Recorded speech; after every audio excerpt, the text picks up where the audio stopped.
Hello mga kamortals, how's everybody? Yan, August 24, 2024, alas 8 po ng gabi.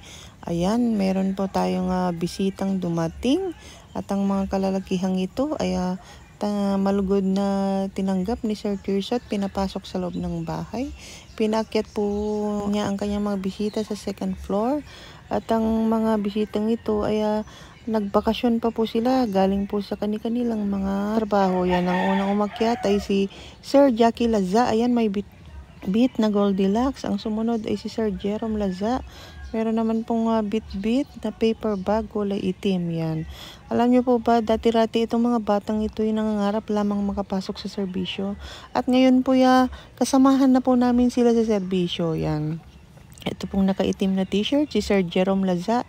Yan po ay isa pong Philippine National Police Special Action Force. O, diba? Wow, bongga bigatin. At ang kanyang kapatid naman na si Sir Jackie Laza, yung naka-brown. Yan. Siya po ay kagagaling po yan sa schooling at siya po ay Philippine Coast Guard Special Operation Force. Siya po, ang tawag sa kanya ay Frogman. Yan. At ang katabi po nila ang naka-jersey na si Sir Mark Joseph Sirivan. Yan. Siya po ay Philippine Navy Marines Reserve Force. Yan. Itong mga taong ito ay ang mga malugod na kaibigan ni Sir Tirs. At estudyante niya rin po itong mga batang to dati-rati. Yan. Yung nakaitim naman po, yan po si Sir Mark Gamag. Yan. Siya rin po ay Philippine Coast Guard Special Operation Force. Yan. Ang tawag po sa kanya, the Iron Man. O, diba? Tigasin. Yan. Itong mga batang to ay hindi pa rin nakakalimot. Sa kabila ng narating nila sa buhay, ayan, nandito pa rin po sila. Hindi pa rin po nila nalilimutan ang kanilang dating teacher na si Sir Tirs. Yan. O, diba? Yan. Ayan, salamat din po kay Sir Mark Mabun, ang tigasin na Philippine Marines. Kababakasyon lang din po, galing sa Palawan. So yan po, binuksan na po nila yung kanilang pa-birthday gift, post-celebration para kay Sir Tirs. Yan, meron po silang dalang cake, Goldilocks.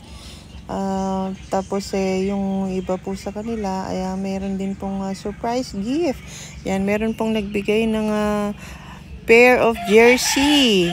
Ang ganda po nung kanyang jersey na personalized, pinagawa po nila para kay Sir Tirs. Tapos meron po nagbigay din ng special jungle bolo na may alak pa. Yan. Meron din silang mga daladalang mga wines. Di ko alam kung anong klaseng brand. Yan po ngayon iinom nila. Yan. Meron pa po silang mga pa-toast-toast. So yan, nag-enjoy po sila sa pag-post surprise birthday celebration para kay Sir Tirs. Yan. Maraming salamat mga anak. Pero syempre, ang tawag ko na sa inyo ngayon ay mga sir. Yan, isinapi salute po sa inyo.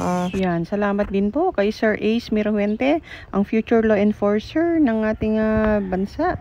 Yan, kami po ni Sir Tirs ay taus-pusong nagagalak, nagpapasalamat at kami nalulugod sa inyong tagumpay sa buhay mga anak. Isinapi salute ulit mga sir at ipagpatuloy lang po ninyo ang pagiging humble, pagiging mabuting tao at pagbibigay serbisyo sa ating bansang Pilipinas. Yan. Mabuhay po kayo mga sir. Salamat.